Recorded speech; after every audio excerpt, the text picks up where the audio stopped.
as a social entrepreneur, I keep the purpose at the heart of my business. And that's something that I always encourage any entrepreneur to do is to, keep their business social, find something that motivates them that's bigger than money. Hey, my name is Jenna Kutcher, and I am obsessed with all things business, marketing, numbers, and helping you to navigate both the messy and the magical seasons of this thing called life. I'm a small town mama who took a $300 camera, grew a successful photo biz, and now I work from home and run a 7-figure online business. I teach you the tried and true secrets to building a career you adore. Shy away from the real talk? No way. Money, hardship, growth, loss, and marketing are all topics we discuss here.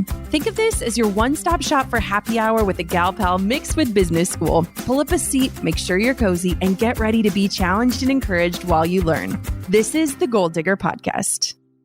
Who here started a lemonade stand as their first endeavor into the business world? I know I did.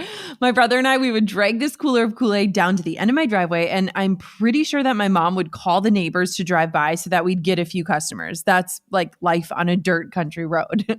My lemonade business started and ended there, but when this guest started her lemonade stand, it transformed into something much, much bigger. Michaela Almer is the youngest guest we've ever featured on the Goal Digger podcast. She started her lemonade company at 4 years old. Now she's the 15-year-old CEO of Me and the Bees Lemonade, and her special recipe lemonade is sold across the country. You might have heard about it on a show called Shark Tank. If you've got kiddos with the entrepreneurial bug, you'll want them to tune into this episode. But let me tell you, Michaela's drive, her business acumen, and her mission to do good while running a profitable company is something we can all learn from no matter what age. I am so excited for you to meet Michaela Almer. Here she is. Thanks to ShipStation for supporting Goal Digger. No matter where you're selling, whether it's Amazon, Etsy, or your own website, ShipStation brings all of your orders into one simple interface, making them really easy to manage from any device, even your cell phone. Use my offer code GOALDIGGER to get a 60-day free trial. Thanks to Freshly for supporting Goal Digger. With Freshly, you can avoid the grocery store and enjoy fully prepped dinners delivered fresh, not frozen, right to your door. Freshly is offering you $40 off your first 2 orders at freshly.com/goaldigger. All right, Miss Michaela, welcome to the Goal Digger podcast. I am so excited that you're with me today on the show. Hi, I'm so excited to be here and be interviewed by you. Oh, it's going to be the best. Okay, so I have done so much research on you. You are just so inspiring and your story is so fascinating. But for those who do not know you, tell us a little bit about who you are and your journey as an entrepreneur. Sure. So my name is Mikaila Ulmer. I'm 15 years old. I am born and raised in Austin, Texas, and I'm a student going into junior year, a bee ambassador, a social entrepreneur, and a soon-to-be author. And so my journey for all this actually began when I was 4.5, and I signed up in 2 events. One was the Acton Business Fair, and the other was Austin Lemonade Day. And so both of those are they're kid entrepreneurship fairs where kids can come up with ideas and sell whatever products they have for a day to attendees and parents who were coming to the fair. And so I signed up. And both of those were in the fall, and I had to figure out what product I was going to create and sell for those fairs. And so over the summer, I was, thinking. I had multiple things that I had tried. I tried friendship bracelets, which ended up taking too long, and I couldn't sell them pretty enough. And then Yes. I also did like wildflowers planted in Play-Doh. And I tried to sell that to my neighbors. That didn't work very well. But I was learning along the way and I was having some fun. And so that same summer, I got a cookbook from my great-granny Helen, this 1940s cookbook with ingredients like lard and, other things that I didn't really know how to use in a recipe. And then it also had a recipe for flaxseed lemonade, which I thought was pretty interesting. And I put it back in my cupboard. I said I was going to try it later. And I also got stung by 2 bees in 1 week, which was very terrifying. I didn't want anything to have to do with bees or anything that flew for a while.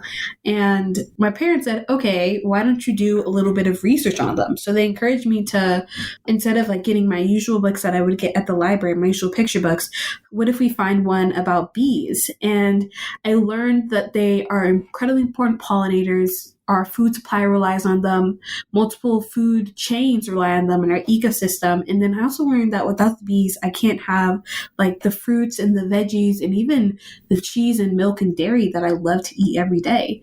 And I learned that they were dying at an alarming rate, which really scared me. And so I started thinking, whatever I do for the fair, I want to use my business to help save the bees. I was really, really interested in them at that point. And I was learning anything I could.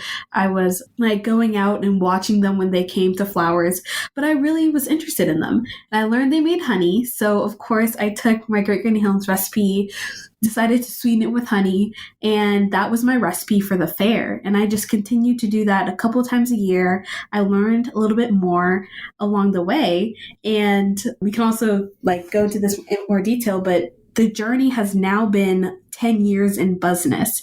And so crazy. I know.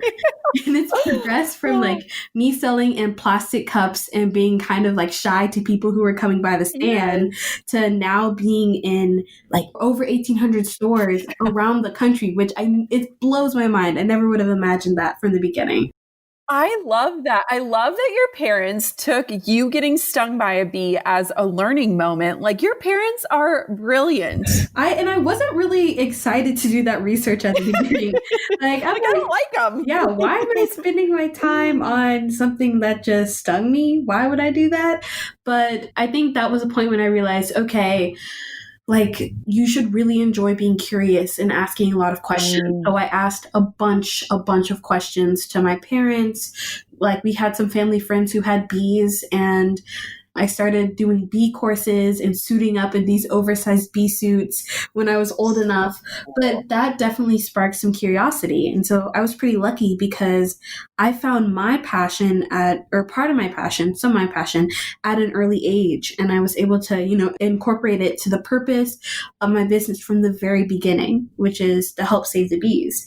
And so, like, as a social entrepreneur, I keep the purpose at the heart of my business. And that's something that I always encourage any entrepreneur to do is to, keep their business social, find something that motivates them that's bigger than money. Because when you get like those lemons, when life gives you lemons, when you get those lemons and challenges as an entrepreneur, it's really great to know the bees are relying on me, or how can I use this opportunity to continue like saving the bees. So today, like, I'm 15, I'm still growing the company. This summer was very interesting because it was COVID, so pretty much everything was canceled, but we still have the book launch that's launching in August 18th.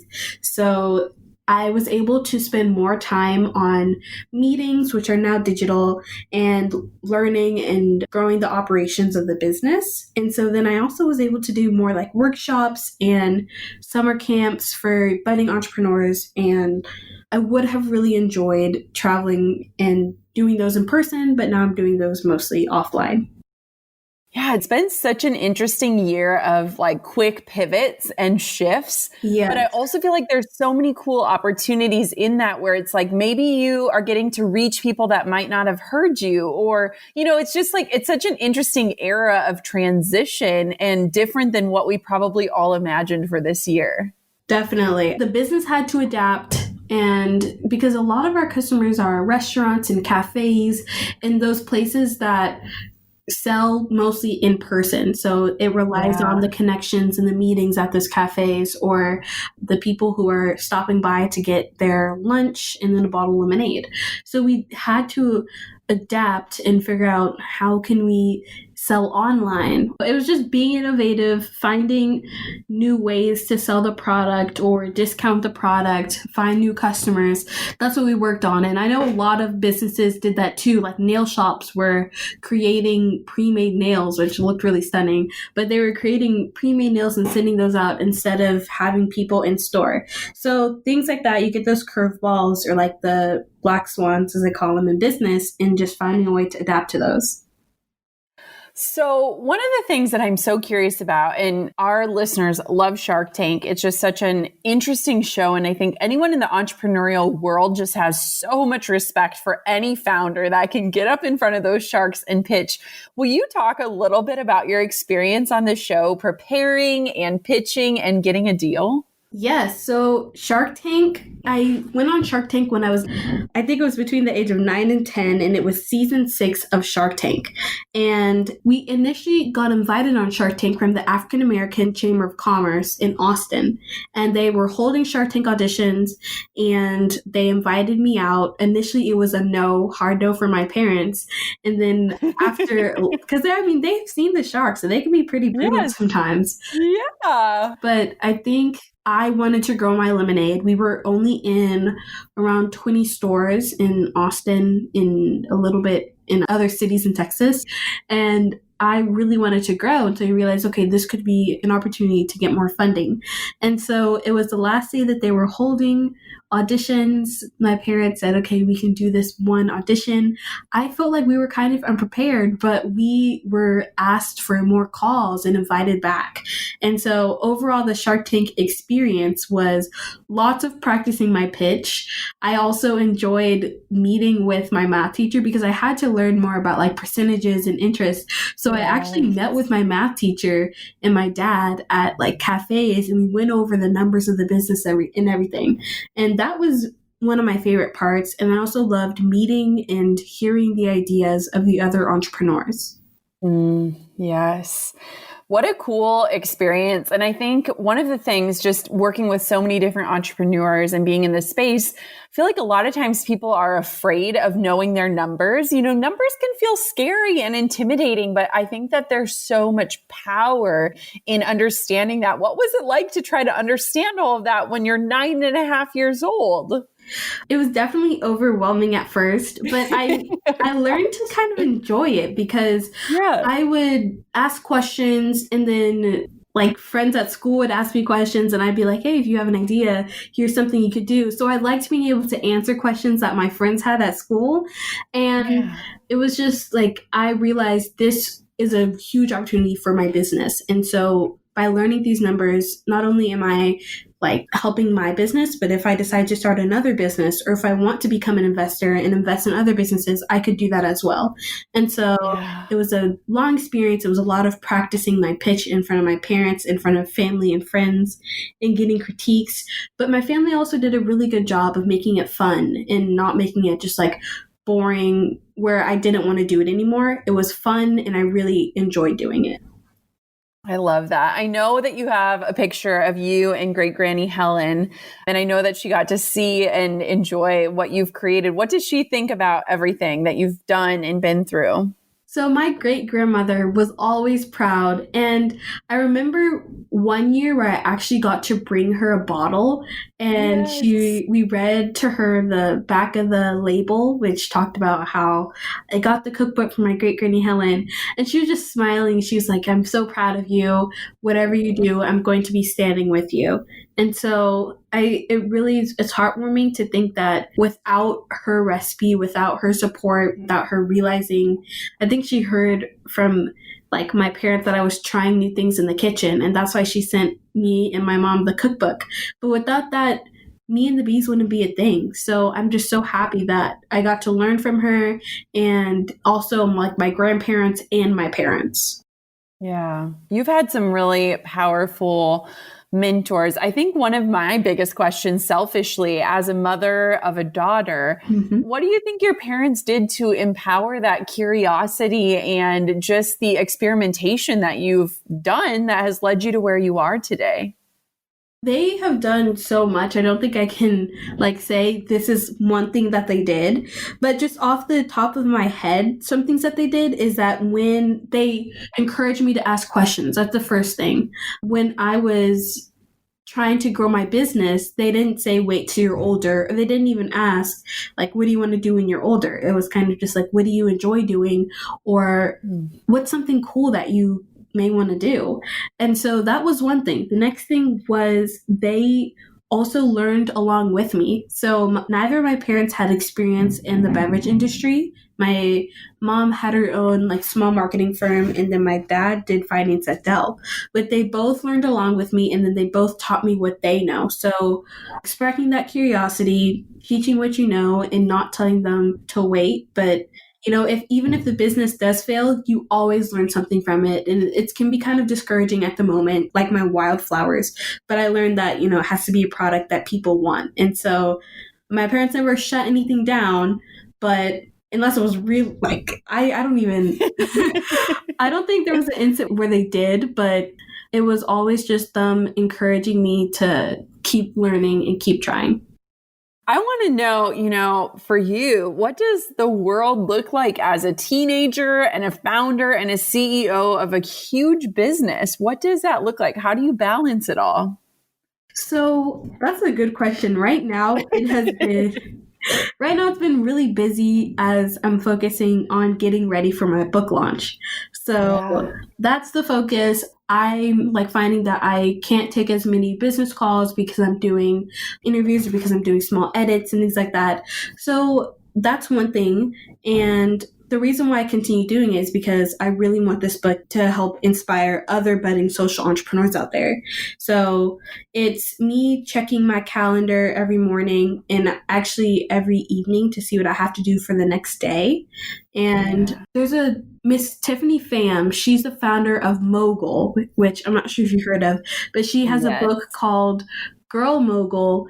And I read that at the beginning of the summer. And I think that's helped me so much with like managing my time and finding out what I really want to do. So she has a great way of saying, make sure that you're prepared. Here's what you want to structure your schedule like. So that's what I've been doing. I check my calendar and I always find time to be a kid. So rollerblading has been constant this summer, trying new recipes because I actually have pet chickens. So trying new recipes. That's awesome. I know.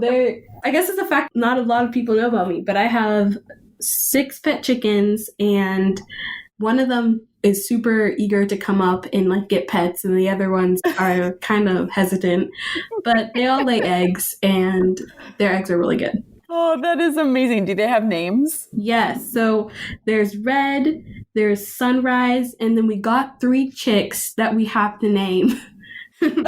So I love it. We'll have people submit name ideas on your Instagram from listening to this. I'll send some pictures for inspiration. We can have a poll. Love it.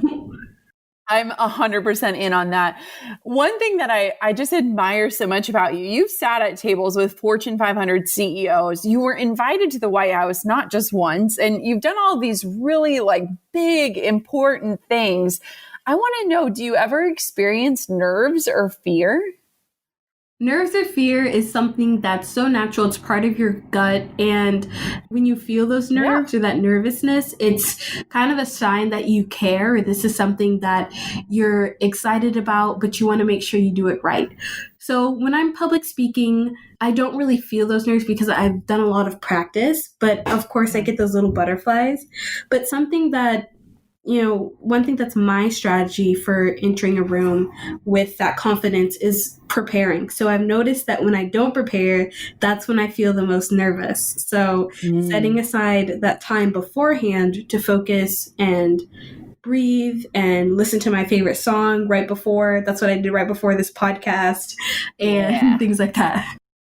I want to know, what's your favorite song? What were you listening to? Okay, so the song I just listened to, it was a YouTube recommended song, and I found YouTube actually recommends some pretty good songs, but it's great when the algorithms know you. It's hilarious. Like, what are you out of my head? Like, please take my recent song listings and give me more of these great songs. But I just heard Love in My Pocket, and I guess 2 of my favorite songs for before interviews or like when I'm down is Wow by Beck, because I think it's so random and amazing. And then also like great, really empowering one is Girls We Run the World. Yes, of course. Queen Bee. Oh my goodness. Okay. So I did this exercise earlier this year and you totally inspired me to think about it. And I was sitting around a table with some really impressive business owners, and we did this meditation together. And I feel like so often in life, people ask adults, like, if you could go back and tell your 13-year-old self something, what would it be? But this meditation was almost reversed. And so the person said, if you could go back and talk to your 13-year-old self, what would they be disappointed to know that you've given up? And it was so inspiring to me because I feel like so often we're always looking at hindsight. You know, we know so much more as we go through life, but I loved this exercise because the thing that came to mind for me was music. I was a piano player. I loved music. And I think my 13-year-old self would be disappointed to know that I don't play piano anymore. And so one of the things that you talk about so much is just curiosity and pursuing it. What, as a kid, do you wish more adults knew when it came to that? Like, what do you wish you could just shake an adult and be like, hey, like, pay attention?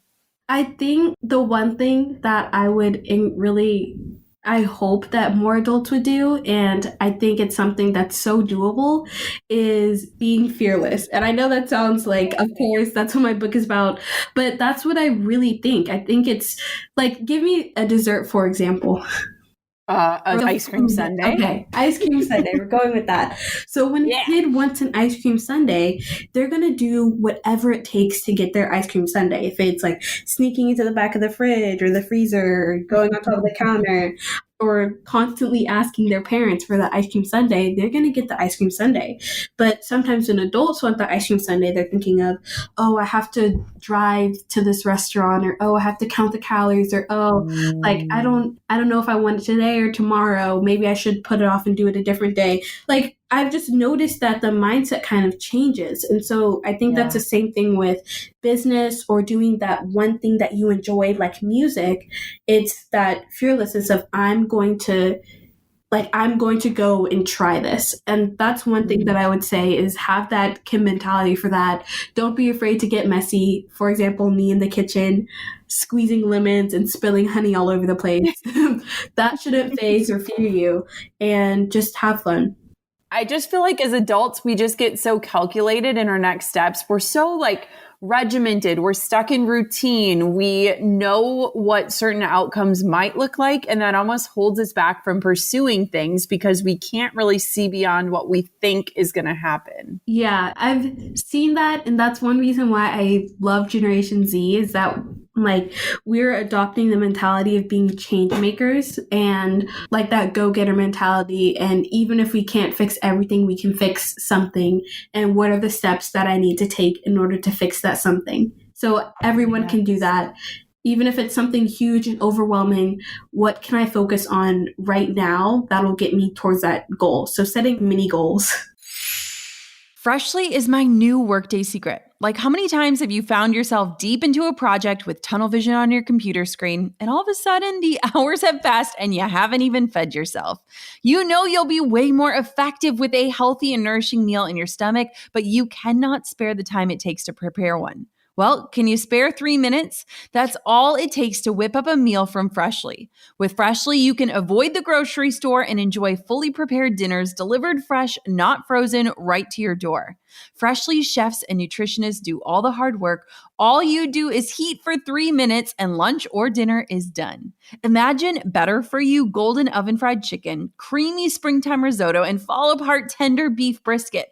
That's just a few of the 30 plus health conscious options to choose from. The rice-based ones, those are my favorite, like the almond ginger chicken bowl. It's gluten-free and it is so good for a quick between interviews meal. Join almost 1.5 million satisfied customers and skip the shopping, prepping, cooking, and cleanup.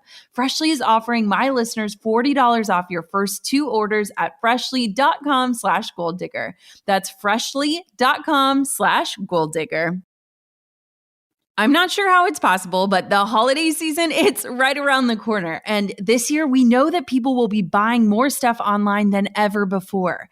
If you're an e-commerce seller, are you ready to meet the demands of a record-breaking online shopping season? Well, get ready with ShipStation. It's the fastest, easiest, and most affordable way to manage and ship your orders in just a few clicks. You're managing orders, printing out discounted shipping labels, and getting your products out fast. The result?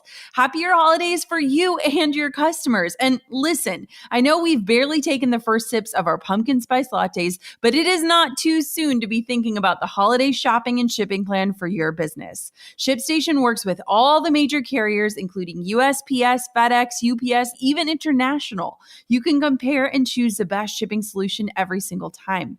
They even offer big discounts on shipping costs. Now, any business can access the same postage discounts that are usually reserved for large Fortune 500 companies. You'll always know that you're getting the best deal. And right now, you can try ShipStation free for 60 days when you use the offer code GOLDDIGGER.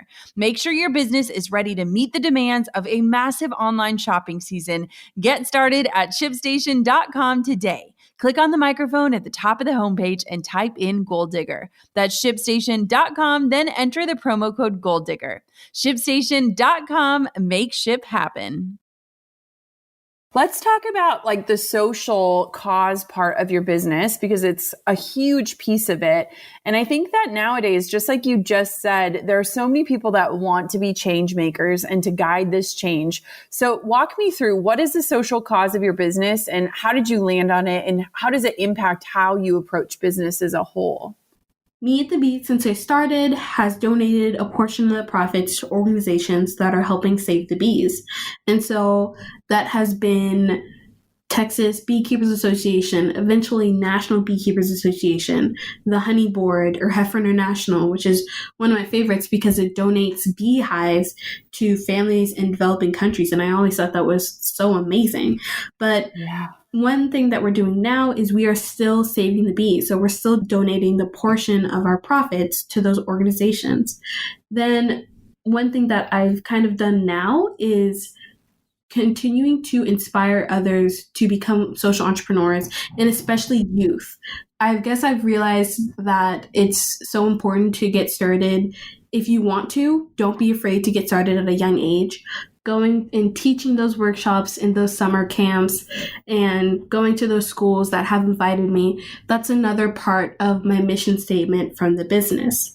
And then I think this came in 2016. I was continuing to donate those proceeds, but I wanted to figure out a way that I could save even more bees or start an initiative that was only focused on the bees.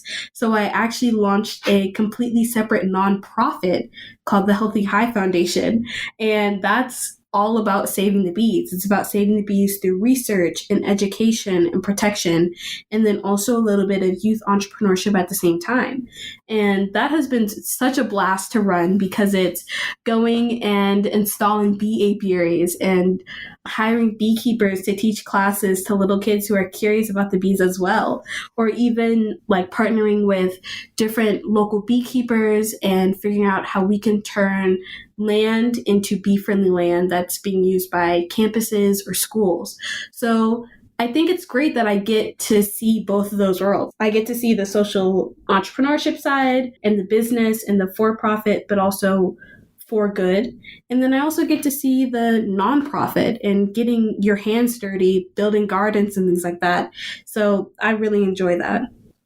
I can't believe you've done all of this. I'm like blown away. You're like, and then I just decided to start a nonprofit. Like, that's not a small feat in any sense of the word. Like, that is a huge undertaking, and it's so, so cool. I love that. And, you know, one thing is a lot of these things that I'm doing are actually from opportunities. So organizations that are reaching out and, you know, saying, I would love to partner with you. Let's hop on a call. And so although I can't take all of those, it's important to take as many as I can and just see what I'd like to do. So the nonprofit was actually from an organization called the Giving Back Fund, and they manage nonprofits for like different companies or different athletes and things like that.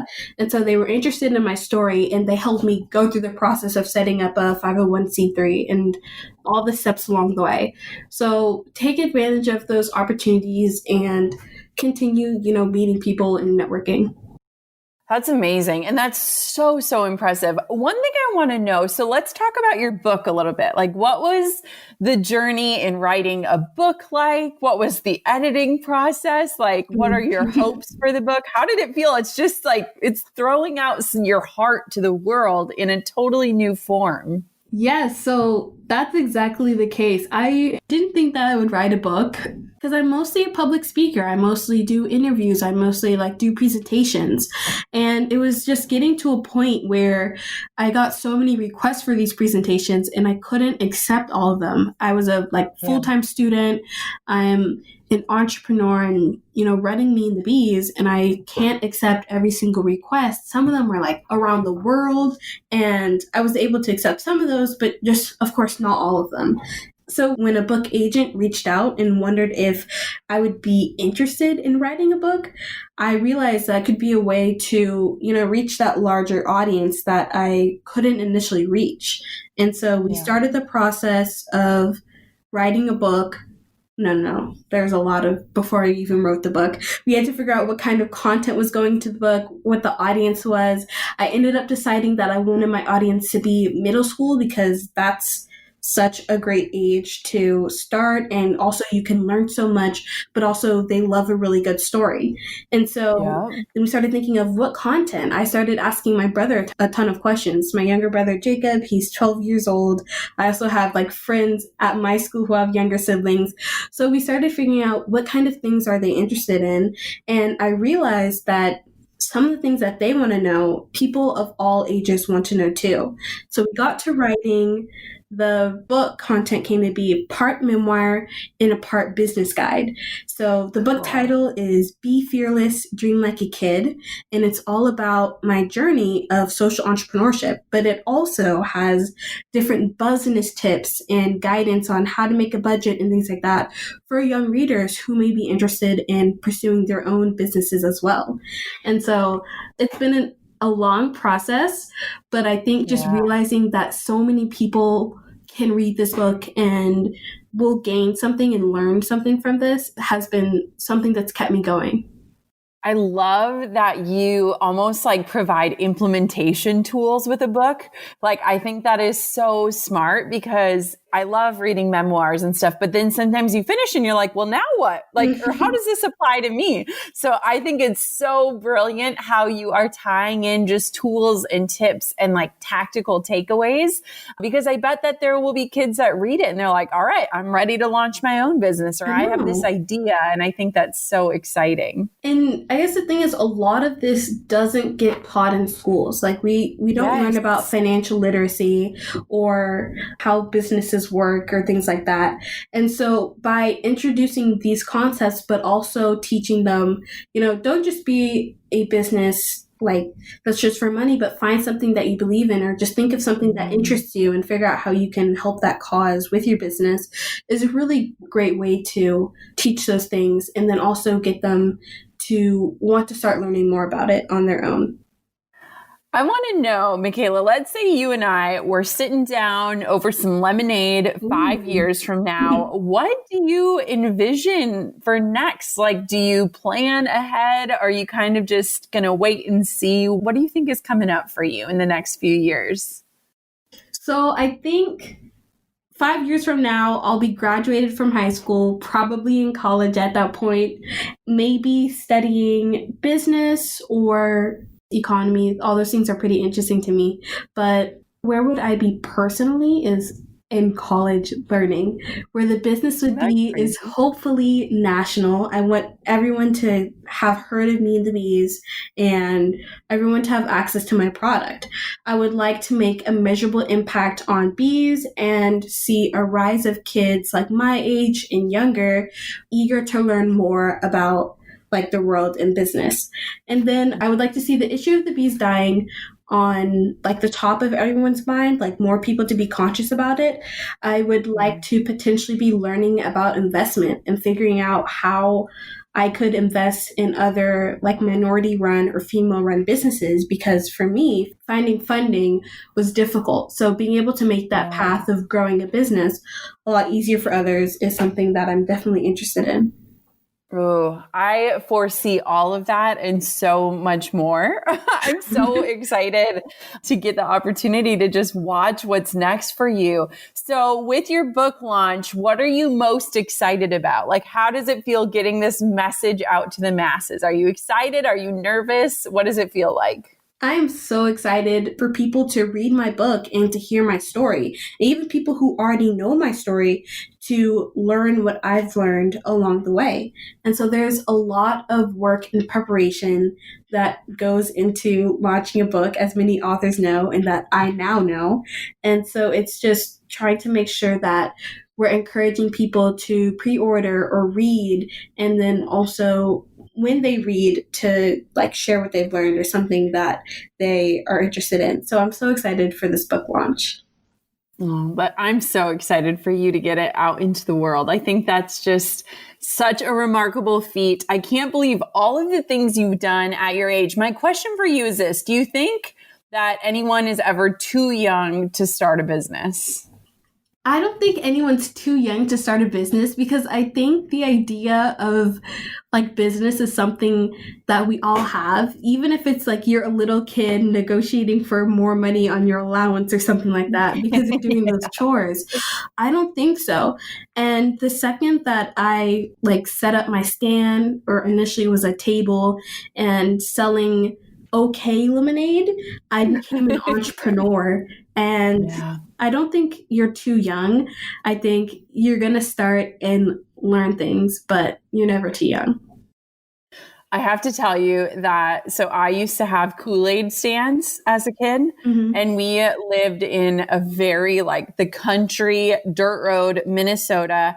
And I'm pretty convinced that my mom would call our neighbors and be like, hey, can you drive by and like give $1 because our kids are sitting out at the end of the road and we can't promise it's going to taste good. I know. And it's just, it is funny because I feel like as a kid, when you learn how like to earn money and how to create something, it's like you got bit by the entrepreneur bug, and there's just absolutely no stopping it, which is so cool. I definitely feel that, especially with your parents, because my parents did that too at one point. Me and my brother actually found like a bunch of our old toys and things like that and set up a little sale in front of our house, because our house is right next to a church. So we were hoping some of the churchgoers, after they came home from church, would stop by our stand. We got very little traffic, and we were so discouraged that my parents said, "How much were you expecting to make today?" And so we were like, $20 maybe, and they just gave us the $20 because they were like, it felt so bad. Yeah, exactly. And then we donated the stuff to Goodwill. Oh, I know. Isn't that funny? It is cool though to like look at those first attempts, because I think one of the things that you are so inspiring with when it comes to curiosity is that when you look at that just like childlike idea and you're just like, I'm just going to put this out into the world and I hope somebody likes it. And, you know, you get that even one person who buys it, it's just like electrifying. And I think that as you get into business, you kind of lose that like celebration and that excitement. And I think it's something that we constantly need to remind ourselves of, like that every single purchase, every sale, every product, every touch point, every follower, every customer, like there is so much power in one. And I think that it can get easy to forget that as you get on in your journey. But I think that you inspire people to like celebrate all of those wins. So true. Thank you for saying that and reminding us of that. Okay, Michaela, where can everybody find you and connect with you and learn about your book and purchase it? Give us all of the places. Okay, so there's a lot of places because there's a lot of different things. There's like the lemonade, there's the book, and then there's me, just if you have any questions or if you'd like to have a conversation. So for the lemonade, like I said, the product's sold in 40 states, and there's 5 flavors. There's mint, there's prickly pear, there's half and half iced tea lemonade, ginger, and a classic. And so many people like want to try all of them and figure out their favorites. But the product's now in multiple stores. If you have a Fresh Market near you, or a World Market, or H-E-B, Whole Foods, Natural Grocers, or Kroger's in Houston, that's where you can can try any of the 5 flavors that we have. And then if you'd like to read my book, it's being published on August 18th. One of the best ways that you can support me right now is by pre-ordering the book. And one of my goals is to make it to a New York Times bestseller. So that makes it even more possible to do that. But if you would like to read Be Fearless, Dream Like a Kid, you can do it on Barnes & Noble online, and as well as IndieBound and Target and so many other stores. But if you just want to see all the places that have my book up for pre-order, you can visit meandthebees.com, and it has like a really big banner on pre-order now when you first hit the site. And also, for contacting me, the platform that I use most often is probably Instagram, and that is at Mikaila's Bees. And also, we respond to any questions and comments that you guys have on my website. For what's next, I am continuing to find additional distribution for the lemonade and continue to scale and grow Me and the Bees. But we're also looking for more investors, so we're able to do that and take the lemonade from the 40 states that we're in right now to all 50 states and then even beyond, which I think would be awesome. And also, one of my goals has been to be like the Hello Kitty for Me and the Bees, Hello Kitty for lemonade. So have a bunch of different products. We have like lip balms right now, but just being creative and finding a way to give customers really new, fun products. So even snacks could be interesting. And there's so much more room for brainstorming.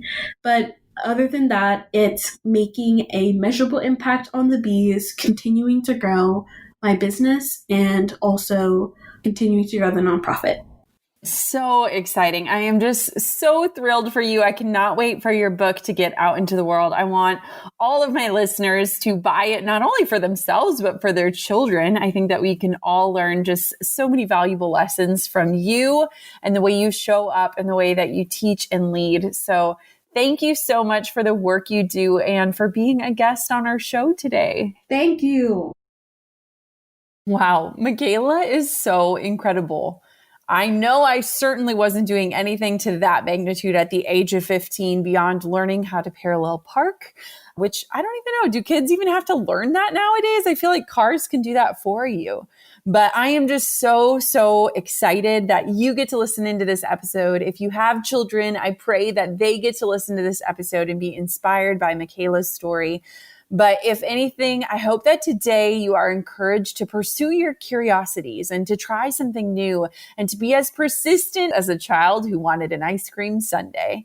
Until next time, goal diggers, keep on chasing your biggest goals. And thank you so much for hitting play on another episode of the Goal Digger Podcast. I'm over here giving you a virtual high five because you just finished another episode of the Goal Digger Podcast. Did that go by way too fast for anyone else? If you want more, head over to goaldiggerpodcast.com for show notes and all the discount codes from today's sponsors. And if you're looking for a new crew of movers and shakers like you to bounce ideas and ask questions, be sure to join my exclusive community for goal diggers on Facebook. The link's waiting for you at goaldiggerpodcast.com.